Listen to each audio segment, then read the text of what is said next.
प्रेम भक्ति के बिना संसार का आकर्षण नष्ट नहीं होता। श्री कृष्ण जब कृपा करते हैं तो किसी को सखा बना लेते हैं, किसी को अपनी प्यारी गोपी बना लेते हैं, अपनी नित्य लीला में सम्मिलित कर देते हैं, किसी को सखी बना लेते हैं। पुरुषार्थ से कोई भगवान की लीला में प्रवेश नहीं कर सकता, अभिमान से कोई भगवान को प्राप्त नहीं कर सकता। जो अनन्य हो गया वो दीन हो गया, जो निराश्रित हो गया वो आश्रित हो गया। यहां निराश्रित का है, रुपये का आश्रय, शरीर का आश्रय, संबंधियों का आश्रय, बुद्धि का आश्रय, भगवत आश्रय कहां है? भगवत आश्रय अंदर से हो जाए तो ये सब साधन है, साध्य भगवान है।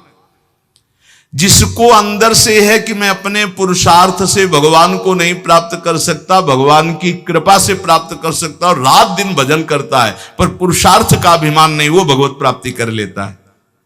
बड़ा गूढ़ विषय है। एकमात्र भगवान के आश्रय में रहकर रात दिन भजन करता है, पर उसे अभिमान नहीं कि मैं भजन के द्वारा भगवान को प्राप्त कर लूंगा। उसको अंदर विश्वास है कि भगवान की कृपा से हमें भगवत प्राप्ति होगी, और खूब रात दिन भजन करता है, खूब लीला गायन, लीला चिंतन करता है। सनातन ने कहा, प्रभु ये तो समझ में आ गया कि भगवान की शरणागति से माया चक्र से मुक्त हुआ जा सकता है, भगवान की शरणागति में अनन्यता प्रधान है, ये समझ में आ गया। प्रभु ये अनन्यता कैसे होती है, प्रेम भक्ति का अंकुर कैसे उत्पन्न होता है? तो प्रभु ने कहा, सनातन ये अनन्यता प्राप्त करने का एकमात्र उपाय है भगवत प्रेमी महात्मा का आश्रय। जैसे परमहंस शिरोमणि जड़ भरत जी ने राजा रहुगण से कहा, जब रहुगण को उपदेश किया तो उन्होंने कहा ये भागवत धर्म, ये ब्रह्मबोध कैसे प्राप्त होगा, उपाय क्या है? तो कहा, रहुगणै तत्तपसा नयाति न चेद्यया निरूपणात् गृहाद्वा न छंदसा नैव जलाग्निसूर्यैर् विना महत्पाद रजोभिषेकम। जड़ भरत जी ने कहा, रहुगण ये जो हम तुम्हें उपदेश कर रहे हैं ये तपस्या से नहीं प्राप्त होता, यज्ञ करने से नहीं, दान करने से नहीं, घर द्वार छोड़ने से नहीं, वेदों के पाठ से नहीं, जल अग्नि या सूर्य के सेवन से नहीं। इसकी प्राप्ति का एकमात्र उपाय है भगवत प्राप्त, भगवत प्रेमी महात्मा की चरण रज का सेवन। चरण रज का सेवन होता है उनकी आज्ञा में रहना। एकमात्र ये उपाय है प्रभु के अनन्य होने का और प्रभु की प्रेम लक्षणा भक्ति का अंकुरण हृदय में होने का। बिना भगवत प्रेमी महात्मा के भगवत प्रेम प्रकट हो ही नहीं सकता। रेमन रसिकन संग बिन रंच न उपजय प्रेम। अगर कोई भगवत प्रेमी महात्मा का आश्रय छोड़ दे तो जैसे कोई मगरमच्छ भरे हुए समुद्र में तैरना ना आता हो कूद पड़े, अगर तैरना भी आता है तो लील जाएंगे मगरमच्छ, ऐसे ही। हे सनातन, नैषाम मतिस्तावदुरुक्रमांघ्रिम स्पृशत्यनर्थापगमो यदर्थः महीयसां पादरजोभिषेकं निष्किंचनानां न वृणीत यावत्। जैसे प्रहलाद जी ने हिरण्यकश्यप से कहा कि जब तक भगवत प्रेमी महात्माओं की चरण रज में स्नान नहीं होता तब तक जैसी मेरी मति भगवान में लगी ऐसी किसी की नहीं लग सकती। भगवत प्रेमी महात्माओं की चरण रज में, क्योंकि भगवत भक्तों की चरण धूलि में ऐसी सामर्थ्य है, उनकी आज्ञा पालन में ऐसी सामर्थ्य है कि समस्त विकारों का, अहम का नाश करके दैन्य भाव प्रकाश, दैन्य से ही भगवान रीझते हैं। जब तक तत्वदर्शी भगवत प्रेमी महात्माओं का संग नहीं, उनकी सेवा नहीं, उनका आज्ञा पालन नहीं, उनकी चरण रज नहीं, तब तक उसके हृदय में भगवत प्रेम या भगवत अनन्यता आ ही नहीं सकती। इसीलिए भगवान ने अर्जुन जी को देखो सामने विराजमान है जगत गुरु श्री कृष्णचंद्र जो, फिर भी क्या कह रहे कि यदि तुमको तत्वबोध प्राप्त करना है तो तद्विद्धि प्रणिपातेन परिप्रश्नेन सेवया उपदेक्ष्यन्ति ते ज्ञानम ज्ञानेन तत्वदर्शिनः।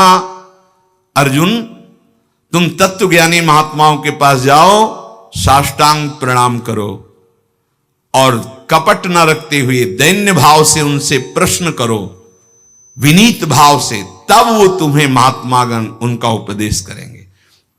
तद्विद्धि प्रणिपातेन प्रश्नेन सेवा, साष्टांग दंडवत दैन्य होकर प्रश्न और उसका मनन, जैसे उत्तर हुआ उसका मनन किया तो फिर भगवान इसका कैसे हो सकता है, ऐसे प्रश्न होता है। भाई देखो हम बता रहे कि ज्ञानी और अज्ञानी, महात्मा दुरात्मा, ये केवल शब्दों का एक श्री कृष्ण सारे जगत में छाए हुए है। ये तुम जान लो तो तुम ज्ञानी हो जाओगे, और जब तुम ज्ञानी हो जाओगे तो कोई अज्ञानी दिखेगा नहीं, और जब तक तुम अज्ञानी रहोगे तब तक कोई ज्ञानी दिखेगा ही नहीं। पापी को सब पापी नजर आते हैं, राम भक्त को सब राम नजर आते हैं, श्याम भक्त को सब श्याम नजर आते हैं, काम भक्त को सब कामी नजर आते हैं, ज्ञानी को सब ज्ञानी नजर आते हैं, अज्ञानी को सब अज्ञानी। दृष्टि जैसी वैसी सृष्टि, जाकी रही भावना जैसी, प्रभु मूर्ति देखी तिन तैसी। जो तत्वदर्शी महात्मा है उनके सामने जाकर प्रणिपातेन च प्रश्नया। एक बार महाराज विदेहराज जनक जी ने जब नौ योगेश्वरों से प्रश्न किया कर्म के विषय में, बोले यही प्रश्न हमने सनकादि से किया था, पर वो मौन रहे, उत्तर क्यों नहीं दिया? तो उनका इसलिए नहीं दिया कि आप उस समय अनाधिकारी थे, उस समय आप अनाधिकारी थे इसलिए वो मौन थे। मौन का मतलब अज्ञान नहीं है कि वो उत्तर देने की सामर्थ्य नहीं, आप अधिकारी नहीं इसलिए चुप है। तो हे सनातन, संतों के पास जाकर के दैन्य भाव से उन्हें सबसे बड़ा देवता मानते हुए कि साक्षात प्रभु है, फिर उनके चरणों में बैठकर दैन्यता से प्रश्न करे, तब जो वो बोलते हैं उसका मनन करे, तो उसके हृदय में भगवान की अनन्यता आ जाएगी, प्रेम का मार्ग खुल जाएगा। बहुत बातों में क्या तुम्हें सार बात बताता हूं कि प्राणी मात्र का परम पुरुषार्थ है भगवत प्रेमी महात्मा के संग से श्री कृष्ण के नाम रूप लीला धाम में रंग जाना।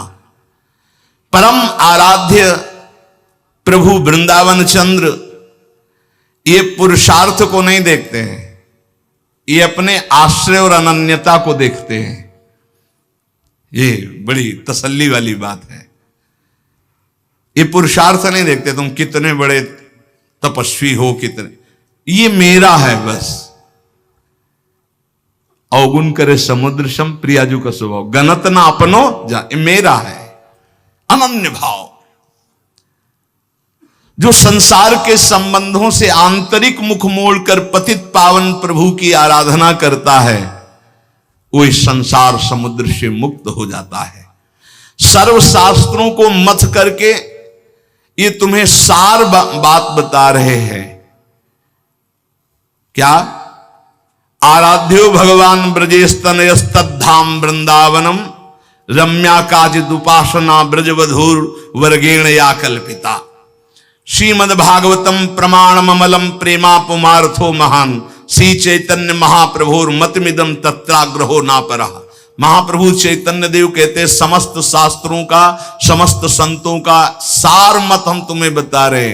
वृंदावन का आश्रय, वृंदावन बिहारी का आश्रय, निरंतर उनका नाम जप ये भगवत प्रेमी महात्माओं के संग से होता है। महात्माओं का संग और भगवत आराधना ये निश्चित भगवत प्राप्ति करा देती है। सनातन जी ने महाप्रभु के चरणों में मस्तक रखा। महाप्रभु ने हाथ फिराते हुए कहा, कुछ समय तक हमारे पास रहो और इसके बाद जहां भक्ति मूर्तिमान होकर नृत्य करती वृंदावन चले जाओ और आजीवन वहां वास करो। भिक्षावृत्ति से ब्रजवासियों की टूक पाओ और वृंदावन। तो 2 महीने महाप्रभु के पास काशी में रहे। इसके बाद वृंदावन आकर के जो ब्रज में अद्भुत भजन किया रूप जी ने, सनातन जी ने, तो प्रसिद्ध है भक्तमाल में पावन चरित्र उनका। पूज्य श्री रघुनाथ दास जी गोस्वामी जी, ये इनकी बाल्यावस्था थी। कितना स्वच्छ हृदय होता है भगवत प्रेमी महात्मा का, बाल्यावस्था में भी। ये बाल्यावस्था में ही नाम प्रेमी थे। बाल्यावस्था, बहुत बड़े घराने के थे श्री पूज्य रघुनाथ दास गोस्वामी जी। काम क्रोध लोभ तो इनको छू ही नहीं गया था। वैसे पहले देखा हमने गांव में कि 15-16 वर्ष तक तो बच्चे एकदम निर्विकार निर्मल। ये मोबाइल भगवान जब से पधारे हैं सबके कर कमल में, तब से बड़ी बुरी दशा होती चली जा रही नवीन बच्चों की। वो जो मन आवे सो देखते हैं, जो देखते हैं वही मनन करते हैं, वही आचरण में उतारते हैं।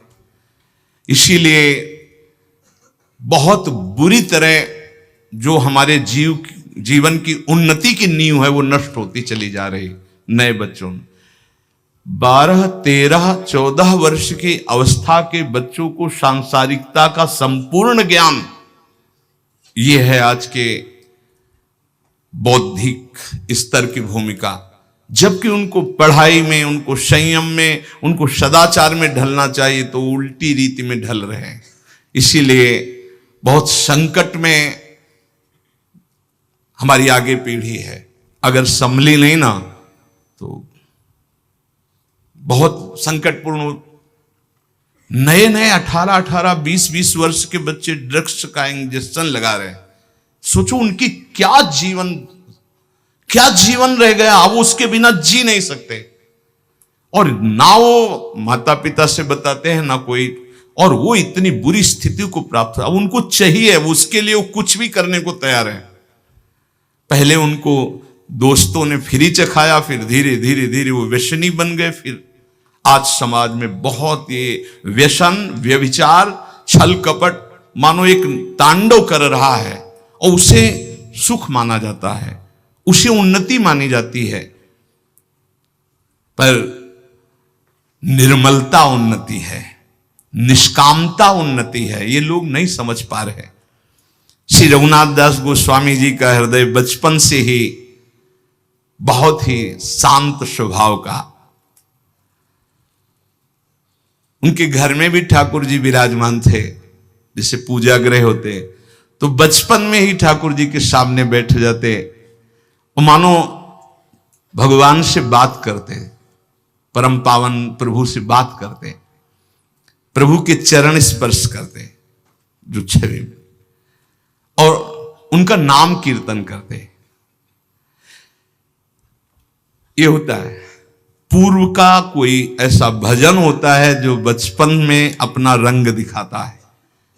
जो भगवान कहते हैं जैसे मेरा भक्त है नामे भक्ता प्रणश्यति, एक जन्म में भगवत प्राप्ति वाली बात नहीं बन पाई तो फिर अगला जन्म महाभागवत का देते हैं। वो ऐसा जन्म देते हैं बचपन से भगवान का भजन, भगवान का मार्ग का अनुसरण। ये महाभागवत है श्री पूज्य रघुनाथ दास गोस्वामी जी। अभी तक इनके हृदय में किसी भी बात का आकर्षण नहीं था। जिसके हृदय में किसी बात का आकर्षण नहीं होता, उनको आकर्षण करने के लिए माया नहीं, भगवान के प्रेमी महात्मा जन पधारते हैं। ऐसा ही होता है। इनके पिता हिरण्य मजूमदार और उनके भाई गोवर्धन मजूमदार ये राजा महाराजा की तरह थे, ऐसा वैभव इनका था। बड़े जमींदार थे और बहुत ही बादशाह की तरफ से इनको सुविधाएं मिली हुई थी, स्वयं राजा महाराजा की तरह थे। अगर गंगा जी भी आचमन करने जाना है रघुनाथ दास गोस्वामी जी को तो 4 बेतधारी और पालकी पे बैठकर, बालक हैं 4 बेतधारी इधर उधर चल रहे, पालकी से उतरे, गंगा जी का आचमन किया, पालकी में बैठे घर आए। ऐसा 20 लाख रुपए, उस समय आमदनी थी 20 लाख रुपए की। 12 लाख रुपए बादशाह देता था क्योंकि मजूमदार थे। लाखों रुपए की जिसकी आमदनी उस समय, उसके क्या ठाट बाट होंगे। आज के 1 करोड़ रुपए और उस समय के 20 लाख रुपए शायद, या और करोड़ से भी ऊपर हो सकते। इतने धनी होने पर उनके दोनों जो पिता थे, मतलब पिता और पिता के भाई, बड़े ही धर्मात्मा प्रकृति के थे। महाप्रभु चैतन्य देव जी तो जान रहे ना कि मेरा एक निज पार्षद कहां पल रहा है।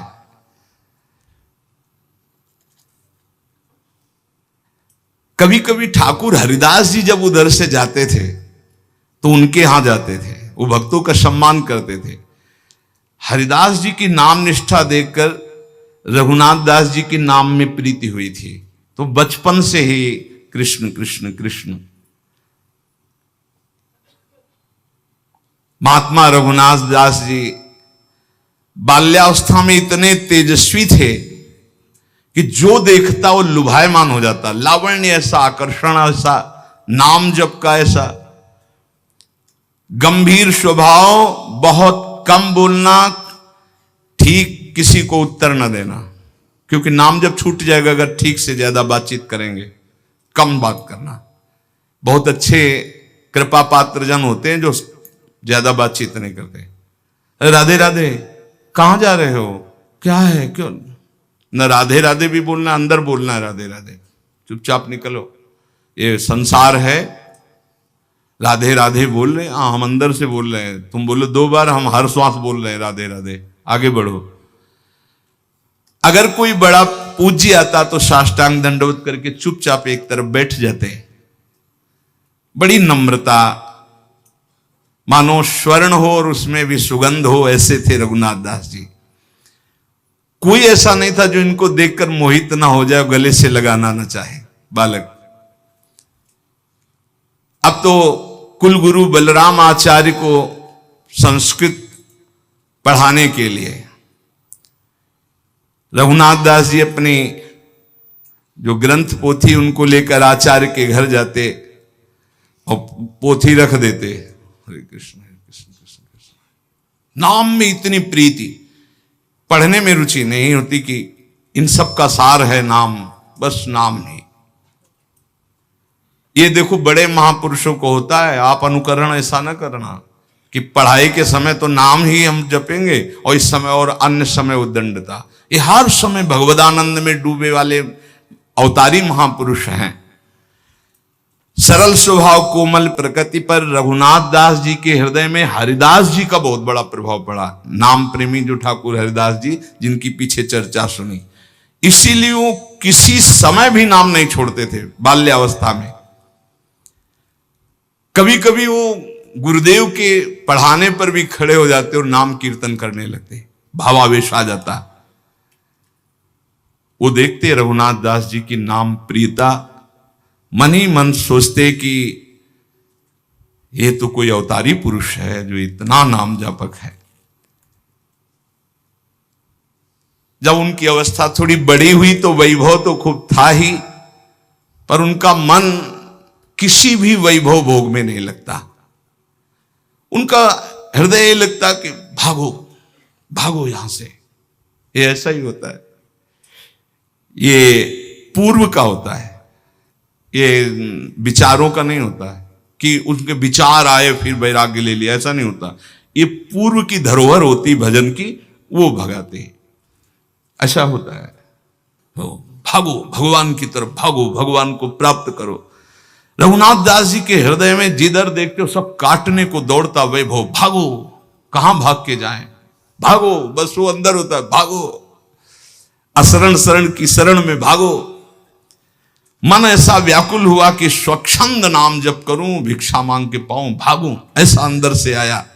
ये सोने के चांदी के ठीकरों में जीना अब मुझे अच्छा नहीं लगता।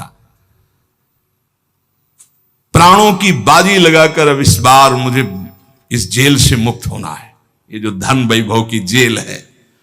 उनका मन तड़पने लगा कि थोड़ा तो किसी महात्मा का संग मिल जाए, मेरा बल पक्का हो जाए। परिवार वालों ने जो भी इनका व्यवहार देखा कि न खान पान में रुचि, न भोग विलासता की वस्तुओं में रुचि, ढेर सारी उनकी भोग सामग्रियों की, वहां तो खूब वैभव था ही, कोई चीज वो स्वीकार नहीं करते। क्या खाओगे, क्या पियोगे, क्या देखोगे, क्या चाहिए तुम्हें। ऐसी दशा में दोनों भाई चिंतित हो गए, पिता और ताऊ भी। वो हर समय गंभीर, बस कृष्ण नाम, कुछ नहीं हो। उस समय महाप्रभु सन्यास लेकर शांतिपुर में अद्वैताचार्य के घर आए हुए थे। रघुनाथ दास गोस्वामी जी ने चर्चा सुनी घर में, महाप्रभु चैतन्य देव आए हुए हैं अद्वैताचार्य जी के घर, 4-5 दिन रुकेंगे। ये भागे घर से, मुझे दर्शन करना है, महाप्रभु के दर्शन करने व्यवस्था की गई। बोले नहीं, पालकी में नहीं, पैदल भाग करके गए। महाप्रभु के सामने गए, बालक ही थे, लौट गए। महाप्रभु ने कहा, और रघु आओ। रघुनाथ दास नाम था, तो रघु के आओ, दुलार से। और कहा, बहुत समय से बिछुड़े थे, आज मिले हो। मतलब भगवत पार्षद है ये तो। संसार में चिरकाल से भटका हुआ जीव जब अपने स्वामी की शरण में पहुंचता है तो कैसा सुख मिलता है, ऐसा से रघुनाथ दास जी को सुख मिल रहा है। महाप्रभु ने गले लगाया रघुनाथ दास जी को। रघुनाथ दास जी ने कहा, प्रभु मुझे कुछ अच्छा नहीं लगता, पता नहीं क्या हो गया, ऐसा लगता है भागूं। उनका नहीं, बिल्कुल नहीं, घर में जाके रहो और घर में भजन करो। ये मरकट वैराग्य अच्छा नहीं होता। 4 दिन के लिए बैरागी बने, फिर लौट करके घर की बात याद आवे, घर की सुविधा याद आवे, ऐसा नहीं। वैरागी को घर से कोई भी वस्तु का प्रयोग नहीं करना चाहिए। ये सिद्धांत है, वैराग्य का ये सिद्धांत है। वो भगवत आश्रित ही जीना चाहिए। धाम है इसलिए थोड़ा सा गुरुजन छूट दे देते हैं, चलो वास करो किसी तरह के शिव, पर वो एकमात्र वैरागी का आश्रय भगवत प्रदत्त जीवन होना चाहिए। भगवत प्रदत्त, वैरागी का मतलब ही होता है भगवत प्रदत्त जीवन। महाप्रभु ने कहा, नहीं, ये मरकट वैराग्य अच्छा नहीं होता कि 4 दिन के लिए वैरागी बने, फिर घर का याद आवे, घर की वस्तु का सेवन, ऐसा है। महाप्रभु ने कहा, ये मरकट वैराग्य ठीक नहीं रहता, तुम जाके घर में रहो।